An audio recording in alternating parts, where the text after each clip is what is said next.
Property के rate 5 से 200% तक बढ़ाने का प्रस्ताव फिलहाल होल्ड। केंद्रीय मूल्यांकन कमेटी की मीटिंग से पहले बुधवार सुबह भोपाल सांसद आलोक शर्मा ने वित्त मंत्री जगदीश देवड़ा से मुलाकात की। इसके बाद क्रेडाई सदस्य भी वित्त मंत्री से मुलाकात करने उनके बंगले पर पहुंचे। शर्मा ने जमीनों के बढ़े हुए भावों को लेकर लिखित शिकायत भी की। सांसद आलोक शर्मा ने कहा, चर्चा के बाद वित्त मंत्री जगदीश देवड़ा ने भोपाल में कलेक्टर गाइडलाइन बढ़ाने पर फिलहाल रोक लगा दी है। अब जनप्रतिनिधियों के साथ चर्चा करने के बाद ही कलेक्टर गाइडलाइन पर अंतिम मोहर लगेगी। क्रेडाई के सदस्यों ने बताया, हमारी मांग है कि राज्य सरकार guideline rate pre Covid year के स्तर पर लाए, उपबंधों को तत्काल समाप्त करे और अगले 3 वर्ष के लिए सर्किल रेट में कोई वृद्धि न करे। इसके अलावा उन्होंने अन्य मांग भी की। मैं आज माननीय वित्त मंत्री जी से मिला हूँ। भोपाल की 243 लोकेशन पर प्रॉपर्टी का जो रेट है 500 से 200% तक बढ़ाने का प्रस्ताव विभाग द्वारा दिया गया है। मैंने माननीय मंत्री जी से निवेदन किया है, कोई भी प्रस्ताव अगर आता है तो सबसे पहले भोपाल के जनप्रतिनिधियों से चर्चा करना चाहिए। भोपाल के सांसद से चर्चा नहीं की गई, भोपाल के हमारे विधायकों से चर्चा नहीं की गई, उनसे पहले चर्चा की जाना चाहिए। माननीय मंत्री महोदय ने मेरी इस बात को माना है कि पहले जनप्रतिनिधियों से बैठक होना चाहिए।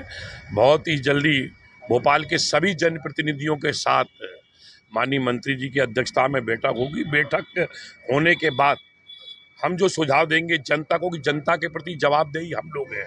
मैं भोपाल का सांसद हूँ, जनता ने हमको सांसद के रूप में चुनकर पहुँचाया है। भोपाल की महापौर हो, भोपाल के सभी विधायक हो, मंत्रियों, सबके साथ बैठकर भोपाल के हित में, जनता के हित में जो निर्णय होगा उस निर्णय के ऊपर सरकार आगे बढ़ेगी। सर, क्रेडाई लंबे समय से करीब 15 साल से 2009 से लगातार ये जो बिना कोई विधि विकसित किए गाइडलाइन की दरें हर साल बढ़ा दी जाती हैं, उसका विरोध कर रहे थे।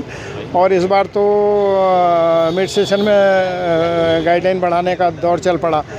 ये बहुत ही दुर्भाग्यजनक है और पूरे प्रदेश के लिए, प्रदेश में निवेश को हतोत्साहित करने के लिए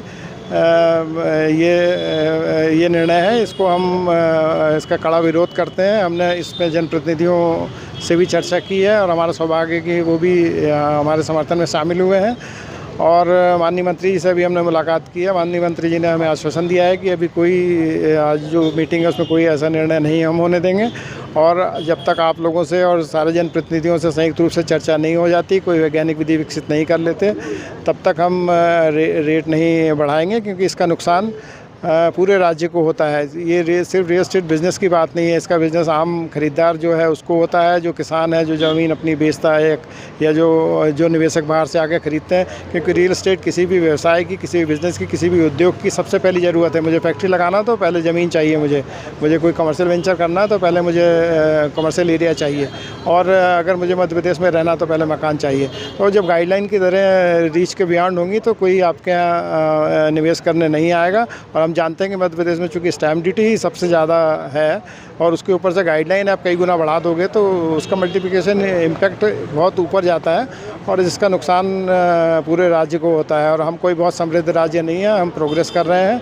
हमें इन चीज़ों पर फोकस करना पड़ेगा ताकि तरक्की और आर्थिक विकास बना रहे। क्या सर आप लोगों की राय नहीं ली गई थी, स्थानीय जनप्रतिनिधियों की राय नहीं ली गई? ये दुर्भाग्य है। हम क्रेडाई को पहले हमेशा बैठकों में बुलाया जाता था, क्योंकि हम सबसे बड़े स्टेक होल्डर हैं, लेकिन पिछले कुछ सालों से क्रेडाई को बैठकों में नहीं बुलाया जा रहा है। इसका भी हमने विरोध दर्ज किया। माननीय मंत्री जी को भी कहा है, उन्होंने कहा कि आगे से आप लोगों को निश्चित रूप से, हम लोगों को मतलब स्टेक होल्डर्स को निश्चित रूप से बुलाया जाएगा। और हम पैन इंडिया ऑर्गेनाइजेशन है, अम्ब्रेला ऑर्गेनाइजेशन है, हमारे 15,000 से ज़्यादा डेवलपर पूरे देश में है। हमें पूरे देश में क्या हो रहा है, गाइडलाइंस पे क्या हो रहा है, मास्टर प्लानिंग पे क्या हो रहा है, अर्बन डेवलपमेंट पे क्या हो रहा है, इसकी हमको वीकली रिपोर्ट हमारे पास आती है, और हमें देख के बहुत ख़राब लगता है कि हम बाकी राज्यों के मुकाबले बहुत पीछे हैं। और इस कारण से हम इस बार बहुत तेज़ी से शहर की विकास, खास करके भोपाल के डेवलपमेंट की ओर फोकस कर रहे हैं, और ये फोकस हमारा लगातार बना रहेगा।